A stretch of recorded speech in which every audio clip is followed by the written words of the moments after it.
Hi everyone, good morning. It's Friday at 9:30. I'm in my car today. I'm a little bit windswept. It's quite windy here today, and I'm in my car because I've been actually on site. So it's really, hello Carolyn. It's really important to go on site, and even though we're in lockdown, this has been a renovation that's been going on for over 12 months. We only have 5 people on site at any one time, and I've got a working permit to come here because I needed to check some key things. So grout colours, caulking colours, there was an edge detail in terms of the tiling that we needed to determine because it was a penny round. So I had a beautiful scalloped edge, and what did myself and the client want to do with that? And so I've been on site just to look at those little details. She's engaged us to do that with her and for her so that those little things are not forgotten about, or, you know, leaving them to the end when you get the defects report. So good relationship with the builder, and he's saying, look, I need you to come and check this stuff. Can you tell me how you want this to be? So that's why I'm in my car, and that's why I'm not on Facebook, because I've only got my my mobile. And so I thought, what a great opportunity for this Facebook Live to actually talk about the importance of being on site throughout your build and renovation, and really having that great relationship with your builder, whereby if he's saying, you know, that he understands that you'd like to be on site and see things as they're coming along. Sometimes you pick up things at frame stage or at lockup or whatever it is that you think not quite right, and you can at least check that out. And look, everyone can make mistakes, so it is really good to be there. So that you're able to check things out. Now, it also leads to, sometimes in some contracts, the builder is not keen to have you on site, and that would be a real red flag for me. If a builder is saying in their contract you're not allowed on site, and a lot of volume builders are like that, you basically hand over the keys, and throughout that whole build process, you are not allowed on site, and you don't have a right to be on site, because contractually when you hand over the keys, they have all the insurances and they are responsible for who's on site. So that's not to say you need to, so really check that out in your contract, and I would be very, very wary of any builder that is not allowing you to be on site, because it is a great opportunity to check things out. Now, having said that, you can't also then think that you've got free reign and you can be there whenever you want and that it's your house and you're quite arrogant about it. You need to have a relationship with your builder and let him know that you're coming on site, or is it okay to come on site? I know with some of the builds that I was doing, our opportunity was to be on site on the weekend and the builder's not there. Now, he has every right to say, no, you're not allowed to be on site. He is responsible from an OH&S and also an insurance perspective that no one is on site unless he's aware of it, and he gives the authority for that. So, you know, we had a great relationship with our builder, and he would allow us on site. We'd tell him what we were going to be doing. We wouldn't allow the kids on site. So you just need to be really respectful of that and just, you know, manage it as you go along. So the other thing is, even today, I was on site to check the finish of the tile. It's a round tile. What's the edging going to be like? 'Cause it's not going all the way up to a wall. It's actually a splashback, and the splashback goes up to the underneath of the overhead cabinetry, and then it actually continues its line along where there is no cabinetry, so it's just the wall. So it is important to, you know, get those details. But of course, because of the relationship I've got with the builder, he called me and he said, look, I'd really like you to come on site and I want you to have a look at this finish, and how do you want it to be? I knew the client would be here as well, so we were able to look at that together. We talked about the options. We talked about what was going to be best.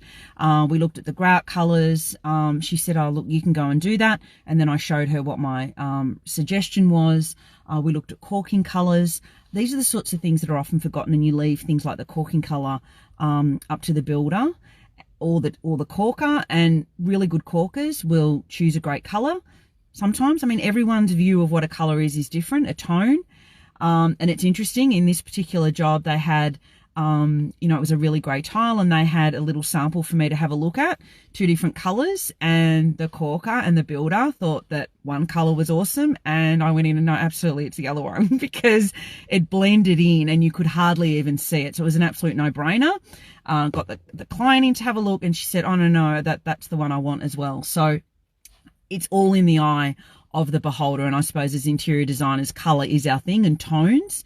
And for me, corking is not meant to be, hey, look at my corking. It's meant to recede, and it's meant to be almost invisible. So I just went around and I checked all the other corking and came up with the colours that the corker's meant to use. Sometimes, you know, a really bad corker may just choose a cork colour that they've got on hand rather than having to go out and get it specifically. So these are the little details that I'd encourage you do check. And we always specify the corking colour. But I do like to check it on site if I'm able to, if that's part of what we're contracted to do, because, you know, it was really interesting. We had exactly the same tile in 2 bathrooms, and one was facing south and the other one was facing east. And it was really interesting how I needed to choose a different corking colour because the way the light hit those tiles in that room was different. And so I needed to go down a little bit lighter for one, and the other one was a different colour. So, you know, you may think it's the same tile, it can be the same, but, you know, on site, it can actually be different. So lots of things to think about. So I suppose today is around making sure that you are on site, that you've got a relationship with your builder, that you can be on site. And look, don't be there every day. You're not an owner builder. If you're an owner builder, you need to be there every day. And when I was managing our own build from Lockup, yeah, I was there every day, nearly all day, every day. I couldn't work. It was just so time consuming. So, there's a lot to take on as an owner builder. And I have seen in a lot of the groups, can we take it on after lockup? And look, I had a relationship with all our trades. And ironically, they were a lot of the trades that my builder used anyway. We shared a lot of trades. And so I knew them personally. They weren't new people to me. They knew they'd been working with me on client jobs. So we had an understanding. They knew my, what I would get really fussy about. And you should get fussy, particularly when it's your forever home. So, you know, you don't need to be on site every day when you've got a builder.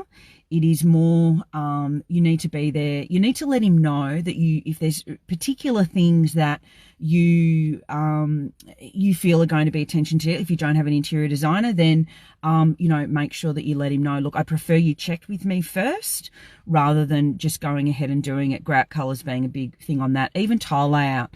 We do tile layout in our internal elevations, but sometimes it's even worth checking that on site because walls can be out.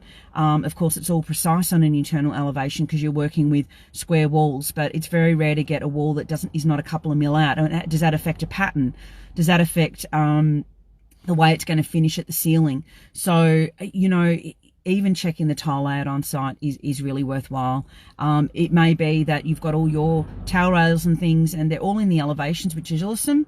You might be really fussy and you want to actually feel that and see that in real life. It is quite different to see things in reality and the placement, and you can sort of move around the space to make those sorts of decisions. But you need them there to get the noggins and all the other bits and pieces in there anyway. So has anyone got any questions for today? This is quite different to my other lives talking about site, but because I'd come off site, with my mask, I had my mask on. I was very, very good. Where is my mask? And it's really, I don't have lipstick on because when you put a mask on, you don't need lipstick. So I've hardly been wearing lipstick at all, although lots of Zoom calls and so forth. But yes, I feel very bare because I don't have lipstick. But what's the point of putting lipstick on when you're going to be wearing a mask anyway? So, thank you to everyone that's joined today. Let me know if you've got any questions because I'm more than happy to answer any. And there will be some photos from site today. It's awesome. It's actually ahead of schedule, which is always good that it's ahead of schedule. So how's everyone going in lockdown for those who are in Melbourne? And how's everyone going with their projects? I've been talking to so many people this week about their projects. Now, that leads me to one other thing. Officially this week, we opened up, there's two, for those of you who follow me and get our emails, there was an email that went out this week, yesterday actually, sharing a blog that I wrote on joinery design. And I know I spoke about that last week, and that went out, that was live on the website this week. It's quite a detailed blog, I have to say, because there was a lot of information to let people know about with regards to internal elevations. I cannot tell you how many people I've been talking to about this in the last couple of months. It's just been, it's been huge. And there's a really big misunderstanding, and it came out on site today even, about what's the difference between joinery design and internal elevations. And internal elevations is effectively the duck's gut. That's the whole kit and caboodle. Joinery is just showing you cabinetry. So you need to be really mindful about what you're signing up for and what's missing. And internal elevations means you don't have anything missing.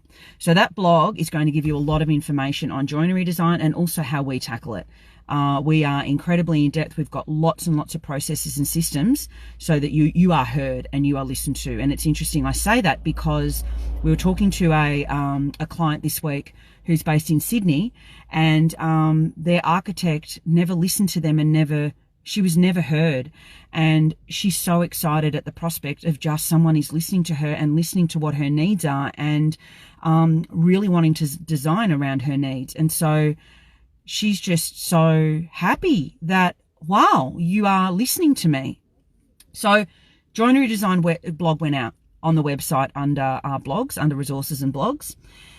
What else was launched this week is a brand new product, which has come about because I've been getting so many people asking me for this. So if so many people are asking for me for this, it means there's a need.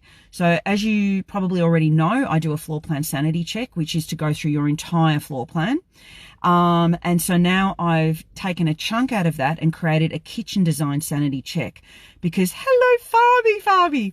So many people have been asking, can you have a look at my kitchen design, because I'm not quite convinced it's right. And so that is now a standalone service. You can book it online. It's all operational online. It doesn't matter where you live. You can live in Timbuktu, we can still do it. So it is effectively, show us your kitchen design, we will review it beforehand, we set up a Zoom call for half an hour and we go through our suggestions and recommendations. So that is also available as a service under on the website under new builds and renovations. You'll see kitchen design sanity check there. So it's effectively a pared back version of your entire house floor plan sanity check. So that was the second thing that got launched this week. The third thing is, we have launched and opened up the wait list for the Kitchen Design Planner course that is coming up very, very soon. And that is going to have all the transcripts of the Kitchen Design Essentials season of the podcast so that you can read it, highlight it, make notes. Sometimes that's really difficult to do when you're listening. So you'll have everything in a written format that you can print off or do whatever you need to do with it. It's also going to be jam-packed full. You can create your own workbook effectively for your kitchen design with the right checklist. You're really going to get the information that we use and the systems and processes that we use with our clients, so that you can basically nut that out yourself. So join the wait list, because it means that you'll be the first to know when it's launched, and you'll be the first that get access to that kitchen planner course. So they're very busy. 3 things that launched this week. And if you don't get the emails, sometimes they go to junk, so you need to check that. By all means, just go to the website, go to the newsletter, and you can sign up and get all the information about our webinars, our blogs. There's lots of things that we launch via the emails that we send out to everyone. So if there are no questions today, I've got to keep getting that sun out of my nose. It's not looking great. If we don't have any questions today, as normal, I will love you and leave you. And I will see you here next week. As always, if you have something that you'd like for me to cover in the Forever Home Live, by all means do. And sneak peek for next week on the podcast, the Kitchen Design Essentials episode 9. I can't believe we've got to 9 episodes, but hey, we're going to get to at least 16. So in terms of, so much information on the kitchen podcast. I know that I did the podcast with Undercover Architect around just interior design, and we did 2 episodes on kitchen design. Well, we're already up to episode 9 on kitchen design in the Kitchen Design Essentials season on the podcast. So next week on Wednesday, it'll launch all about joinery, and I'm actually going to record that episode on video because it'll go up on YouTube, because there is just so much to see as well as to hear. So I still need to get around in my head how I'm going to do that, so it's still an audible that is good listening, as well as being able to then use it as a visual as well, because there's lots to show. But again, that is all going to be in the course. So everything is just all packaged up for you in a beautiful way, so that it's really easily to access. Hi, Tracy. Lovely to see you there. All right, everyone. Well, that's it from me this week. On-site tips. I won't be getting on site. I don't think we're 3 weeks down out of this 6-week lockdown 4, and wave back to you, Tracy. So yeah, it's a bit blah and it's a bit bland. I think it's B&B. That's what my mum and I have been saying. It's bland and it's just blah. But boy, I'm busy, and I don't mean that in a really narky way. I mean that is, I've got something else to occupy my time with, just thinking about being in lockdown. And boy, am I grateful for that too, that I've got amazing clients to work on amazing visions and amazing homes, to get them what they want. And that energizes me every day, and it energizes the team, because it's just so lovely to be working with people that want to improve the way they're living and create a beautiful home. So that certainly energizes me in this blah and bland time of lockdown 4. All right, everyone, have a fantastic weekend. I've really got to get that sun off my nose, and I'll see you here next week. Bye for now.